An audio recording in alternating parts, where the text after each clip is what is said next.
Muy buenas noches, bienvenidas a toda la comunidad hispana que nos está acompañando a este espacio que con muchísimo cariño ha preparado la Fundación Healing Borders. Primero que nada, pedirles mil disculpas, hemos tenido algunos inconvenientes, imprevistos técnicos, pero ya estamos aquí y es lo importante. Estamos juntos, estamos unidos, esta vez con la compañía de una grande del derecho, la doctora Lilian Guarín o Lilian González. Ya nos explicará en un ratito por qué esas variantes de los apellidos. Ella es una abogada de Colombia con muchísimos años de experiencia, actualmente residente en el estado de Carolina del Sur, aquí en los Estados Unidos de Norteamérica, y con ella vamos a hablar de migración planificada, de migración proyectada, cómo ir armando poco a poco nuestra línea de tiempo de manera que la migración, ese sueño americano que mucha gente tiene, sea lo más cercano posible a lo que quisiéramos nosotros tener como proyecto de vida, como paz, como vivir en tranquilidad.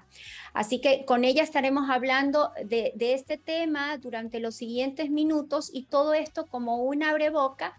Aprovecho el espacio para hacer promoción al Congreso Discusiones Contemporáneas de Derecho Migratorio, al primer Congreso Internacional que organiza la Fundación Healing Borders el 15, 16 y 17 de este mes en plataforma virtual. Más información del Congreso la pueden tener ustedes en la página web y en los teléfonos que ahora mismo aparecen en pantalla.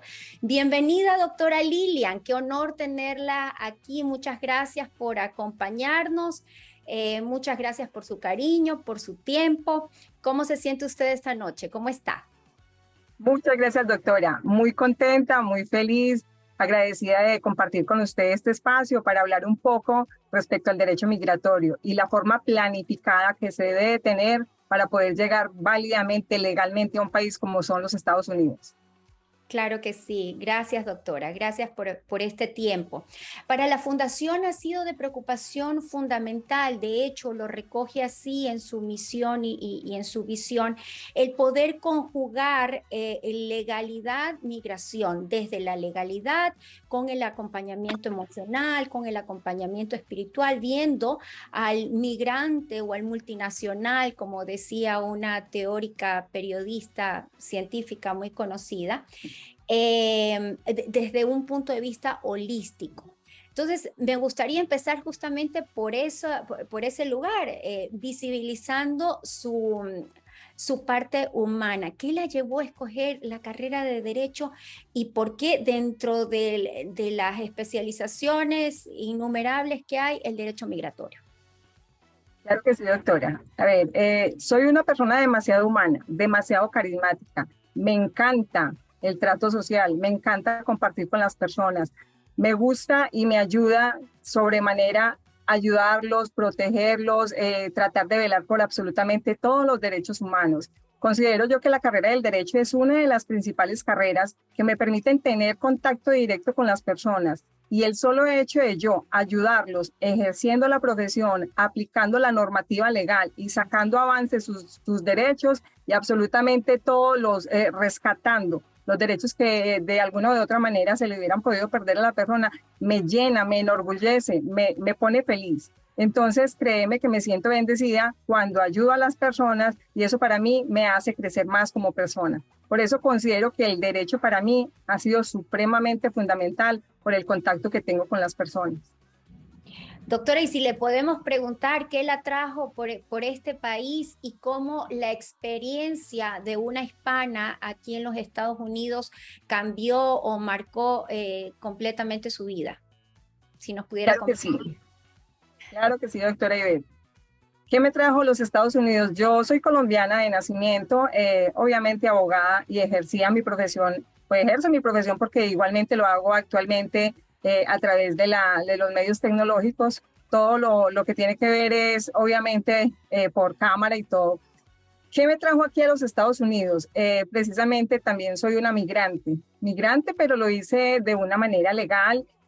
Obviamente llegué a los Estados Unidos, tengo mi esposo es un ciudadano americano y obviamente me legalicé Por eso, en un comienzo, cuando usted me presentó, doctora Lilian Guarín es mi nombre, obviamente de soltera, pero ya con el matrimonio, con el cambio de estatus, ya soy Lilian González. Entonces, a través del procedimiento que se realizó, cuando obviamente me casé con mi esposo, el cambio de apellido se presentó. Mucha gente se sentirá conectado con su historia, ¿no? Y lo que ven de la calle, como decía una profesora, una catedrática universitaria, es que es fácil venir a este país evadiendo la ley o haciendo un matrimonio ficticio, consiguiendo asilo, viviendo del food stamp y otros recursos. ¿Qué consejo usted le daría a un hispano antes de venir a este país? Claro, mira, al hispano obviamente hay que mirar la intención de la persona cuando desea llegar a los Estados Unidos. Si esa persona tiene la intención simplemente de venir a conocer, estar de paso por los Estados Unidos, el consejo es obviamente y obtendrá lo que es el proceso de lo que es una visa de turismo, ¿cierto? Entonces esa persona llega de manera temporal, recorre los Estados Unidos, que se lo recomiendo porque es un país hermosísimo, la cultura es excelente, pero si la persona tiene la intención de venir a radicarse definitivamente aquí en los Estados Unidos, se le recomienda que se sigan todos los trámites legales, se cumplan con todos los criterios de elegibilidad que se realizan con base en todas las tipologías de las visas para poder que lleguen válidamente. Obviamente, para realizar este tipo de actuación, se le aconseja a las personas que obviamente tengan un proyecto de vida, que obviamente planifiquen absolutamente todo lo que pretenden a futuro y que todo se haga dentro del marco legal. Eso significaría que no necesariamente hay solo una vía para venir acá. Y bueno, cuando hablamos de migrantes, no solamente estamos hablando de un tipo de persona que quiere venir acá, ¿no? Las circunstancias socioeconómicas, sociales, políticas, hacen que cada individuo tenga una coyuntura diferente. Desde ese abordaje, usted nos está diciendo que habría que analizar cada caso y que cada uno tiene distintas posibilidades realmente para migrar o no es así. Claro que sí. En el campo de las visas existe una cantidad, una tipología de visas, pero es innumerable, doctora Ivette.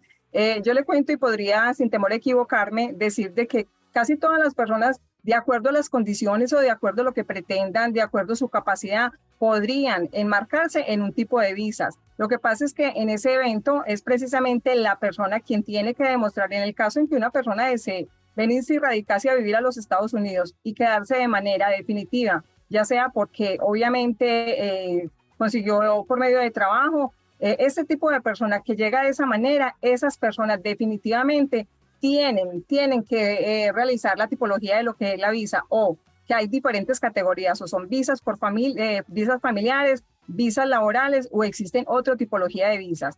Pero en el evento de tener claro lo que es, lo que vayan a pretender hacer en los Estados Unidos, hay que buscar la forma y hay que mirar todas las categorías de las visas para ver en cuál categoría de visa encuadra determinada persona.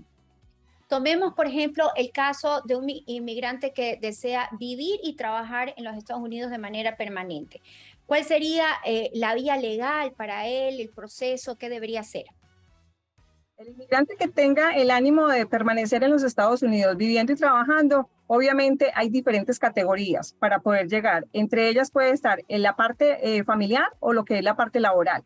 Con respecto a la parte familiar, hay que mirar si ese inmigrante tiene algún familiar que sea ciudadano americano o si es residente. Si es ciudadano americano, existen una serie de categorías para poder emigrar al país. Entonces, ¿qué pasa con el ciudadano americano? Que la estadía acá en el país es muchísimo más rápida cuando va a peticionar a un hijo, cuando va a peticionar a la cónyuge o cuando va a peticionar a los hermanos. Los hijos sí obviamente deben ser menores de 21 años.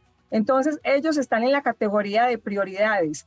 Ese tipo de visas, cuando es peticionada directamente por un ciudadano americano, son muchísimo más ágiles que los que están en la categoría de preferenciales, como es el caso de los mayores de 21 años o como es el caso de los hermanos. Entonces, todo depende, doctora Ivette, del tipo o mejor dicho, en la categoría que encuadre determinado hijo o la cónyuge. Hablando de hijos y de cónyuge, ¿cómo funcionan estas visas por reunificación familiar? Usted decía que podrían ser mucho más ágiles y fluidas. ¿Cómo están funcionando actualmente? A ver, en la actualidad, pese a que en el momento, pues debido a la pandemia se han presentado muchos obstáculos y definitivamente hay mucho represamiento, es directo cuando se hace la petición por parte del ciudadano americano hacia la esposa, la cónyuge o hacia los hijos. Es supremamente rápido y podría ser, sin temor a equivocarme, podría ser entre un año, año y medio ese tipo de reunificación. Reunificar es volver a unir a la familia. Eso por el lado del matrimonio. Doctora, con respecto a las visas de trabajo, ¿cómo una persona puede aplicar a una visa de trabajo? Parte del sueño americano es el poder tener una mejor calidad de vida desde el incremento de los ingresos, ¿no? Latinoamérica ha sido golpeada por años en este sentido y bueno, tenemos constantemente ola de gente también por aspectos políticos y geopolíticos queriendo entrar a los Estados Unidos. Si estas personas quisieran hacerlo legalmente, aplicando una visa de trabajo, ¿qué es lo que deben hacer? ¿Deben conseguir el trabajo desde sus países de origen o lo pueden conseguir estando aquí? ¿Cómo podría encuadrarse esta persona para obtener una residencia por visa de trabajo? Respecto a la visa de trabajo, hay diferentes tipologías de visas de trabajo, ¿cierto? Entonces, eso es casos particulares, doctora. Entonces, hay que mirar o la habilidad de las personas, o las habilidades excepcionales, o las habilidades extraordinarias, o el profesionalismo de las personas. Existen cierto tipo de visas que son la EB1, EB2, EB3, EB4 y EB5.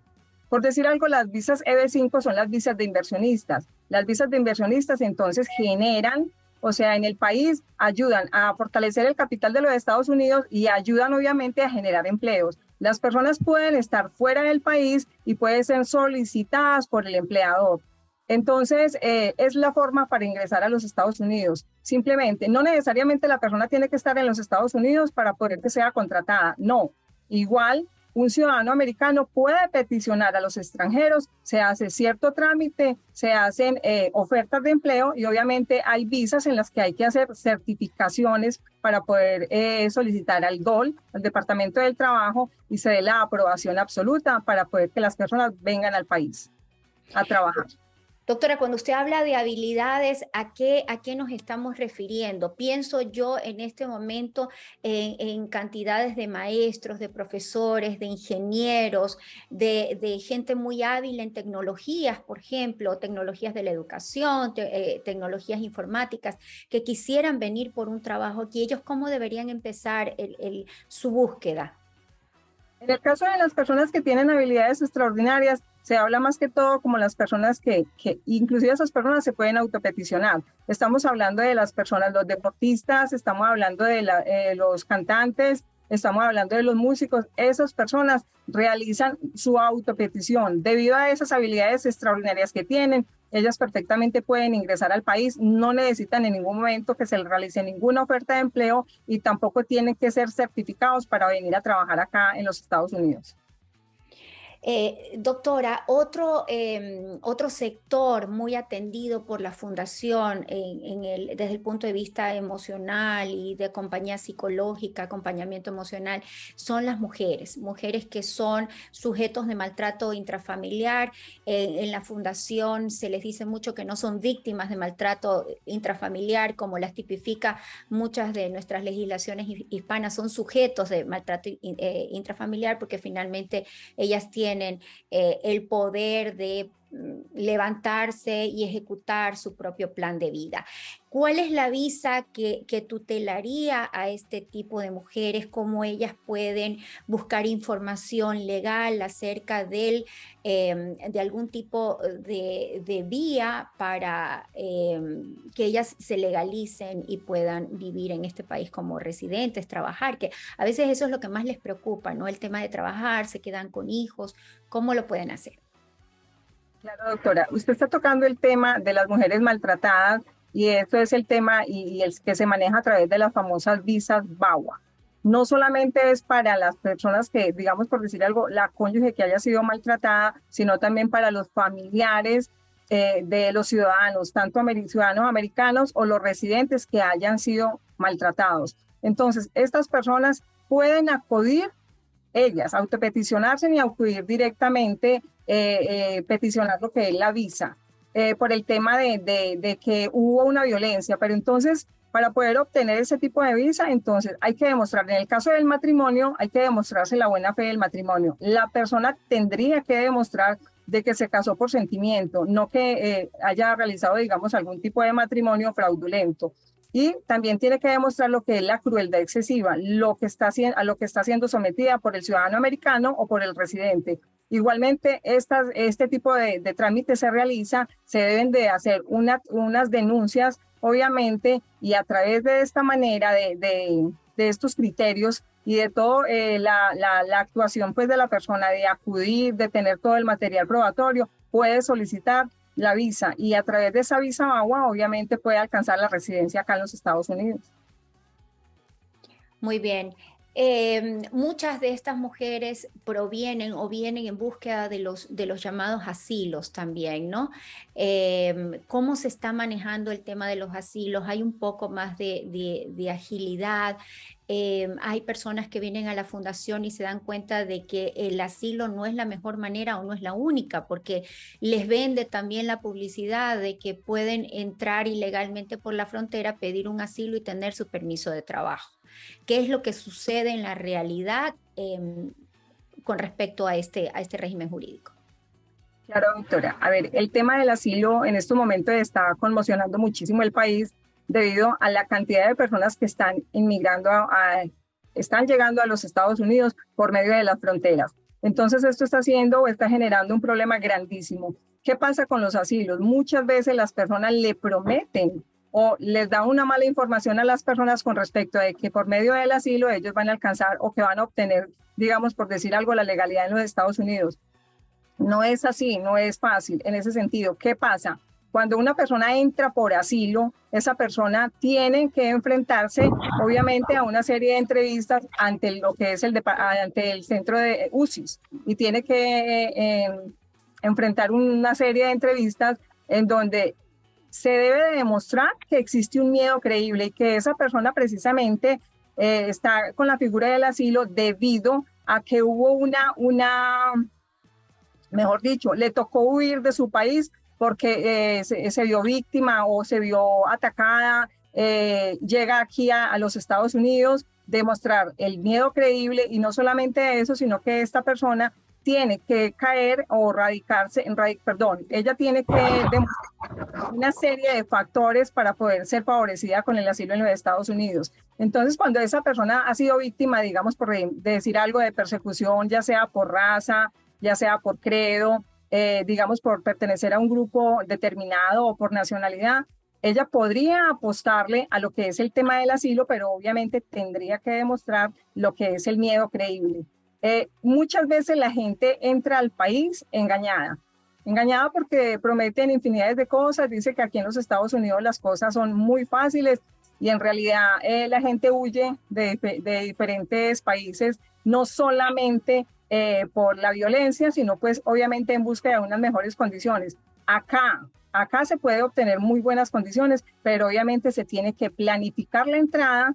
El asilo no es la mejor opción, se tiene que planificar y se tiene que entrar a los Estados Unidos de una manera legal. Doctora, cuando usted habla de pruebas en el tema del asilo, ¿a qué se refiere, por ejemplo? Para toda la gente que nos está escuchando, ¿qué es una prueba? ¿Qué puede ir grabando o que puede ir recopilando una persona que se cree con derecho a acceder a un asilo?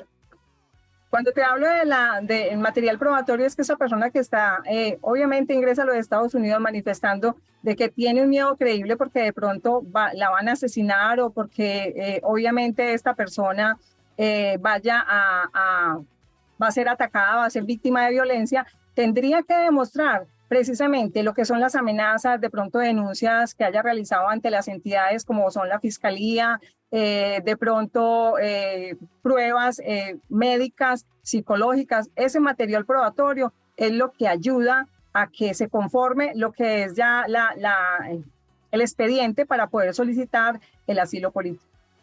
Y mientras no se lo conceden, ¿estas personas pueden trabajar? El asilo político autoriza, mejor dicho, el asilo político es la posibilidad de que la persona no sea deportada, simplemente es como una especie de protección, pero no pueden en el momento, simplemente les dan una autorización para que trabajen de manera permanente mientras están durante la petición del asilo. Una vez les den el asilo, si se los conceden de acuerdo a que en realidad consideran de que el material probatorio sí es fundamental y que en realidad sí es cierto, obviamente se les daría el asilo político. De lo contrario, esta persona podría estar casi que en puertas de ser deportada. Pero para que eso ocurra, pues obviamente le dan nuevamente la posibilidad a la persona para que aporte nuevo material probatorio. De no aportarlo, la persona sí está llamada a ser deportada. Qué importante visibilizar todos estos detalles y toda esta información para justamente, como usted dice, no venir a ciegas, ¿no? Sí, total. Muchas veces las personas llegan al país a ciegas, como usted lo dice, creen que llegan acá y que de inmediato van a obtener como mejores posibilidades de trabajo y todo eso. Sí lo pueden hacer, obviamente, pero si lo hacen de una manera legal. Es mejor, como dice, andar despacio, pero hacer las cosas de manera legal. Estados Unidos es un país demasiado legalista y aquí el hecho de entrar de esa manera, pues ha generado demasiados inconvenientes al país. Probablemente de esto se genera o a esto se suma los retrasos en el despacho de las solicitudes por parte de UCI, ¿no? ¿Hay algún cambio en la actualidad con respecto a la agilidad en el despacho de estos trámites? ¿Sigue igual? ¿Cómo va este tema? No, actualmente el presidente de los Estados Unidos, John Biden, está agilizando y está creando nuevos mecanismos precisamente para que el tema del asilo se vaya evacuando prontamente. ¿Por qué lo está haciendo? Porque primero que todo la gente está sufriendo de muchísima ansiedad. La zozobra y la espera sin que les definan definitivamente su calidad de vida, qué son los derechos y a qué le pueden apostar, eso está generando demasiados inconvenientes. Entonces, el presidente está creando otros mecanismos para darle agilidad a la solución de lo de los asilos. Doctora, a su modo de ver, ¿cuáles son las necesidades más urgentes que en términos de legalidad tiene la comunidad hispana en este momento presente? Precisamente eso, agilizar todo tipo de trámites porque las personas están, si se puede decir, están en el aire, están ahí sin ningún tipo de estabilidad, están con mucha zozobra. El tema de los trabajos, pues obviamente, mientras no se le resuelva el tipo de estatus o mientras no se le resuelva el asilo, las personas están ahí pendientes porque no pueden trabajar. Obviamente muchas personas lo hacen, pero corriendo pues el riesgo de que en cualquier momento puedan ser, digamos, por decir algo, deportados, porque están haciendo actuaciones totalmente contrarias a lo que es la ley, o sea, están actuando de manera contraria a la normatividad estadounidense.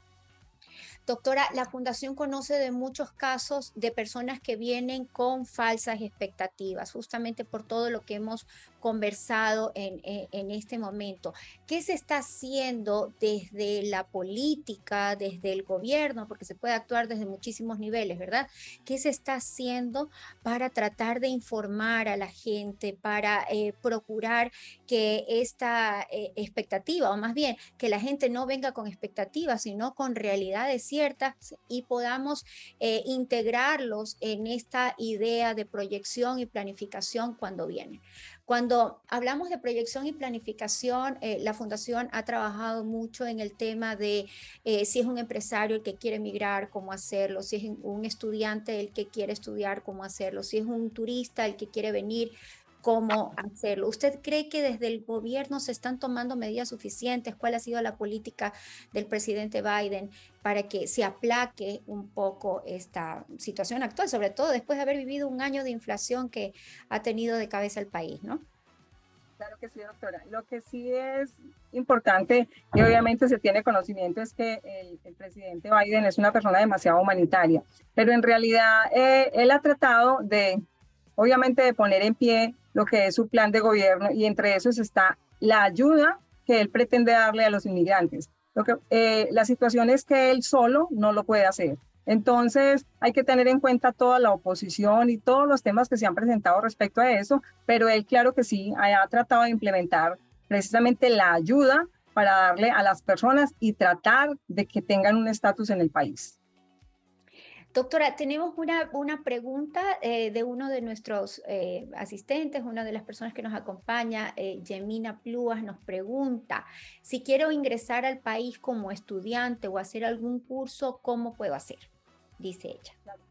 Claro que sí. A ver, es un trámite que es una visa de estudiante, como su nombre lo indica. Entonces, se tendría que poner en contacto precisamente con la entidad, las entidades que se encargan, les ubican una universidad y a través de ese trámite así, obviamente tiene que demostrar la capacidad económica. Esas visas las están dando por el término de 3 años.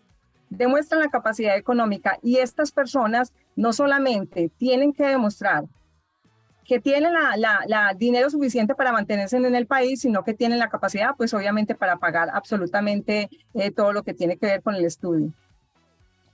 Ok, me pregunta si existe algún límite de edad. Supongo que nos lo está preguntando, no si existe algún límite de edad para estudiar, porque no hay límites de edad para estudiar, pero no sé qué dice usted, doctora. Si No, límites de edad para estudiar no las hay. Lo que pasa es que aquí lo importante es precisamente tener la capacidad económica para sostenerse durante el tiempo que la persona esté en el país y que esté estudiando. Ok, a nivel de universidades he escuchado muchísimo, inclusive que promueven o buscan talentos, chicos que tienen algún tipo de capacidad especial, como usted lo mencionaba, para la visa de trabajo. Dice doña Yemina justamente para aplicar algún programa de estudios, que si hay algún límite de edad para aplicar algún programa de estudios. Terminaba con la idea de decirle que las universidades buscan estos talentos justamente para que se unan a ellas cuando hay talentos artísticos, musicales también, o por talentos académicos, ¿no? Es lo que se ve de la gente que acude a la fundación y nos cuenta un poco de su visa de migrante. Entonces, para contestarle a la señora o señorita Yemina Pluas que pregunta que si existe algún límite de edad para aplicar a algún programa de estudios. No, doctora, como se lo contesté anteriormente, límite de edad para aplicar a los estudios no lo hay. Ahí simplemente hay que demostrarle la capacidad económica durante el tiempo que la persona esté en los Estados Unidos, que él se va a mantener solamente, que no va a ser una carga para el Estado y obviamente esta persona tiene que generar la certeza de que una vez termine sus estudios, nuevamente regresará a su país de origen. Pero límite de edad no la hay.